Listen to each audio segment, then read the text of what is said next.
Bismillahirrahmanirrahim. Assalamualaikum warahmatullahi wabarakatuh. Kita lanjutkan pertemuan kita di mata kuliah sistem kompensasi, membahas tentang kompensasi pensiun atau dana pensiun.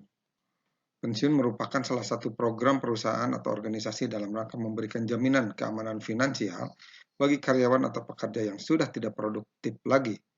Kompensasi tabungan hari tua merupakan kompensasi tidak langsung karena pemberiannya di akhir masa tugas karyawan tersebut.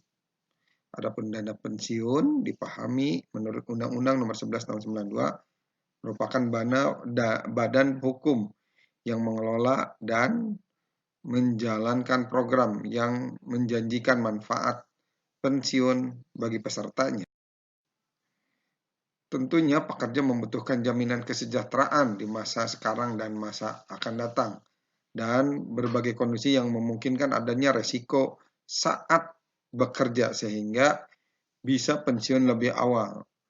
Untuk itu, bisa dipahami bagaimana program pensiun ini bermanfaat bagi jaminan finansial para pekerja di masa mendatang. Tujuan pensiun ini, dana pensiun ini berkaitan dengan bagi pemberi kerja tentunya sebagai kewajiban moral dan bentuk loyalitas kepada pekerjanya, serta meningkatkan kompetisi pasar tenaga kerja. Bagi karyawan, manfaat dana pensiun ini memberikan rasa aman terhadap masa yang akan datang dan tentunya memberikan kompensasi yang jauh lebih baik. Bagi lembaga pengelola dana pensiun, tentunya akan mendapatkan keuntungan dengan berinvestasi dan turut membantu serta mendukung program pemerintah dalam mensejahterakan masyarakat Indonesia. Selanjutnya kita lihat asas fungsi norma dana pensiun. Asas dana pensiun yang pertama, penyelenggaraan dilakukan dengan sistem pendanaan. Selanjutnya, pemisahan kekayaan dana pensiun dari kekayaan pendiri.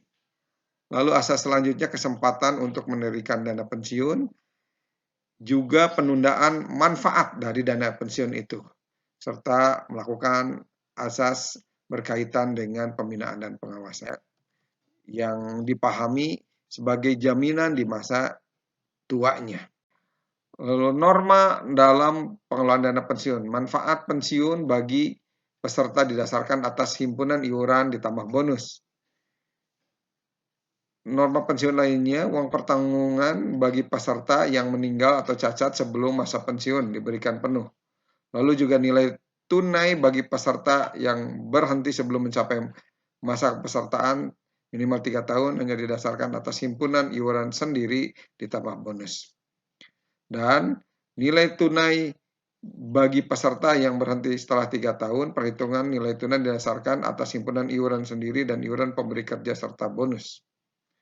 Yang terakhir, pembayaran manfaat pensiun, uang pertanggungan dan nilai tunai ditujukan kepada peserta atau ahli waris peserta yang ditunjukkan dalam sertifikat dana pensiun. Peserta dana pensiun mulai ada yang menetapkan dari mulai 18 tahun atau setelah menikah, meskipun sebelum 18 tahun, dengan masa kerja minimal 1 tahun. Uang pensiun didapat secara normal, di mana mencapai usia yang ditetapkan. Pensiun dipercepat karena kondisi tertentu, baik kondisi personal karyawan ataupun kondisi perusahaan, atau istilah early retirement. Terus pensiun ditunda dikarenakan keperluan tertentu dan kompetensi tertentu, dimungkinkan pensiun ditunda untuk kebutuhan kedua belah pihak. Lalu pensiun cacat dikarenakan ada kejadian yang menyebabkan cacat si karyawan sehingga yang bersangkutan pensiun. Jenis kelembagaan dana pensiun. Ada dana pensiun pemberi kerja, DPPK, di mana dana pensiun ini dibentuk oleh orang atau badan yang mempekerjakan karyawan selaku pendiri untuk menyelenggarakan program pensiun manfaat pasti dan program pensiun iuran pasti bagi kepentingan sebagian atau seluruh karyawan sebagai peserta dan menimbulkan kewajiban terhadap pemberi kerja. Ada juga dana pensiun lembaga keuangan. Tadi dana pensiun pemberi kerja. Untuk dana pensiun lembaga keuangan ini Bedanya, dana pensiun ini dibentuk oleh bank atau perusahaan asuransi untuk menyelenggarakan program pensiun iuran pasti dengan perorangan atau baik sebagai karyawan maupun pekerja mandiri yang terpisah dari dana pensiun pemberi kerja bagi karyawan yang bersangkutan. Selanjutnya, program pensiun. Program pensiun iuran pasti dan ini dipahami sebagai iuran yang ditetapkan. Di dalamnya ada aktivitas iuran yang ditetapkan dalam peraturan dana pensiun dan seluruh iuran serta hasil pengembangannya dibukukan pada rekening masing-masing peserta sebagai manfaat pensiun. Penentuan jumlah iuran menggunakan konsep money purchase plan. Yang kedua, profit sharing plan dan saving plan, di mana di dalamnya ada nilai manfaat, ada batas usia rata-rata karyawan dan skala gaji perusahaan serta jumlah masa. Money purchase plan dipahami sebagai program pensiun yang menetapkan jumlah iuran yang dibayarkan oleh dan pemberi kerja, ya, oleh atau pemberi kerja. Benefit yang didapat oleh pekerja dihitung berdasarkan akumulasi iuran ditambah dengan hasil pengembangan investasi. Yang kedua, profit sharing plan, di mana program pensiun ini yang bersumber pembiayaan dari iuran yang berasal dari persentase tertentu dari keuntungan yang diperoleh perusahaan sebelum pajak. Ada hitungan misalkan 25% kali laba kotor setelah dipotong cadangan 10% dari modal total.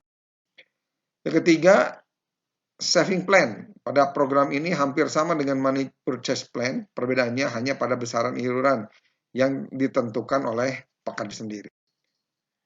Dana pensiun lembaga keuangan atau DPLK, ini kita lihat prosesnya di mana dana pensiun memiliki jenis dana pensiun yaitu dana pensiun lembaga keuangan. Di dalamnya ada program pensiun berupa program pensiun iuran pasti. Sumber iurannya dari sumber iuran pensiunnya, iuran hanya dari peserta, iuran hanya dari pemberi kerja atas nama peserta atau iuran dari pemberi kerja dan peserta. Adapun dana pensiun dengan pengelolaan dana pensiun ini, dana pensiun pemberi kerja dengan program PPMP dan PPIP, ya. Nanti kita akan bahas program. Jadi ini kedua jenis program pensiun yang tentunya pasti. Selanjutnya dana pensiun yang tadi PPIP. Rumus perhitungan PPIP sekaligus didapatkan di mana iuran pastinya dicontohkan di sini iuran pensiun 3 kali faktor penghargaan per tahun dalam desimal. Lalu selanjutnya rumus perhitungan PPIP bulanan, di mana IP sama dengan 3 kali FPE atau faktor penghargaan per tahun dalam persentase dikali penghasilan dasar pensiun per tahun. Kelebihan dan kelemahan PPIP, ya. Program pensiun iuran pasti ini kelebihannya pendanaan dari perusahaan lebih dapat diperhitungkan dan diperkirakan. Karyawan dapat memperhitungkan besaran iuran yang dilakukan setiap tahunnya, lebih mudah mengadministrasikannya. Adapun kelemahannya, penghasilan pada saat pencapaian usia pensiun sulit diperkirakan karena jenjang karir atau apapun yang menjadi faktor perhitungannya. Yang kedua, karyawan menanggung resiko atas ketidakberhasilan investasi. Dan yang terakhir, tidak dapat mengakomodasikan masa kerja yang telah dilalui karyawan. Selanjutnya PPMP, program pensiun manfaat pasti. Ya. Program pensiun yang manfaatnya ditetapkan dalam peraturan dana pensiun atau program pensiun lain yang bukan merupakan program pensiun iuran pasti. Nah, di dalamnya ada beberapa konsep. Yang pertama, final earning pension plan, di mana rumusnya adalah program pensiun manfaat pasti ini didapat dari merupakan manfaat pensiun yang didapat dari perkalian antara faktor penghargaan dalam desimal dikali dengan manfaat dari pensiun itu sendiri, ya, manfaat pendapatannya, dan PDP, penghasilan dasar pensiun per tahun. Rumus perhitungan PPMP bulanan, bedanya adalah perkaliannya dari FPE atau faktor penghargaan per tahun dalam persentase. Secara formulasi didapatkan perhitungan 2,5% kali past service dan final earnings, pendapatan dari perusahaan itu sendiri. Rumus perhitungan PPMP sekaligus, diberikan sekaligus dengan konsep final average earning, di mana MP sama dengan FPD dikali MK dikali PDP. Dan secara bulanan MP didapat dari perkalian FPE dikali MK dikali PDP. Sama seperti sebelumnya, formulasi yang bisa dihitung adalah 2,5% kali past service kali final average earnings. Nah, ini yang membedakan di final average earnings ya. Career average earning. Nah, ini basisnya career average earning ya, di mana di dalamnya kita lihat past service-nya dikalikan sama 2,5%, formulanya dikalikan career average earning. Yaitu penghasilan dasar pensiun rata-rata karir di bulan terakhir. Perhitungan sama.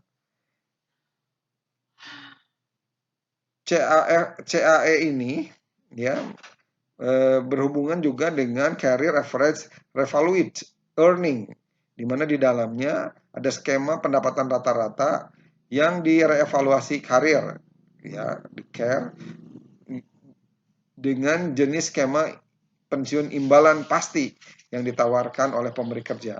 Manfaat saat pensiun didasarkan pada penghasilan Anda dan lama keanggotaan dari skema pensiun yang telah dijelaskan.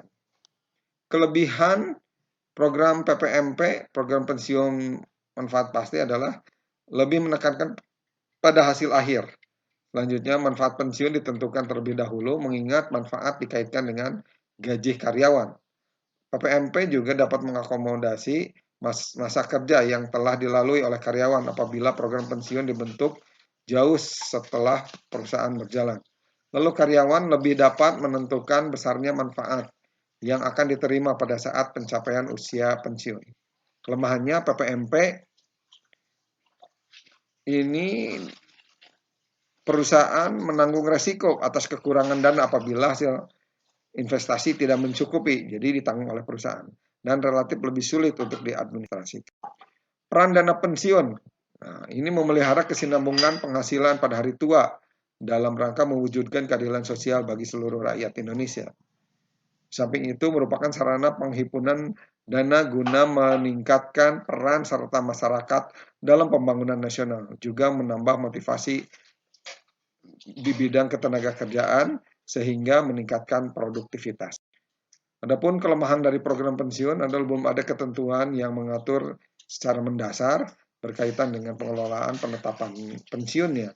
Lalu pengelolaan yayasan dana pensiun masih banyak yang kurang profesional, arahan investasi yang kurang jelas, target dari penyimpanan uang pensiun itu sendiri, lalu banyak investasi dalam bentuk aktiva tetap yang kurang produktif, administrasi keuangan kurang dipersiapkan dengan baik, lalu juga investasi gedung kantor yang berlebihan, terlalu mewah. Manajemen kurang peduli terhadap perbaikan manfaat pensiun, juga keuntungan lembaga yayasan dana pensiun yang besar tidak diimbangi dengan perbaikan manfaat yang sepadan bagi para pemegang program tersebut.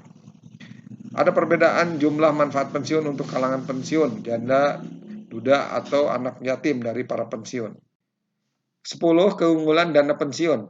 Pengelola yang ditunjuk seyogianya profesional, loyal, jujur, serta memiliki rencana jangka panjang. Dibebaskan dari pajak penghasilan. Juga seluruh himpunan iuran dan hasil pengelolaan kekayaan dibagikan kepada peserta atau ahli warisnya.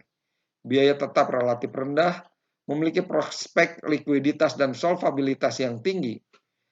Premi asuransi relatif rendah. Manfaat pensiun dapat dinikmati secara berkala, bulanan, seumur hidup. Lalu memiliki 3 fungsi, yaitu tabungan, asuransi, dan pensiun.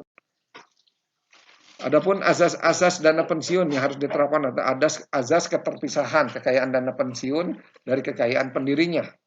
Lalu azas penyelenggara dalam sistem pendanaan, azas pembinaan dan pengawasan, azas penundaan manfaat, azas kebebasan dan untuk membentuk atau tidak membentuk dana pensiun. Demikian pembahasan kali ini tentang dana pensiun. Mudah-mudahan bermanfaat. Assalamualaikum warahmatullahi wabarakatuh.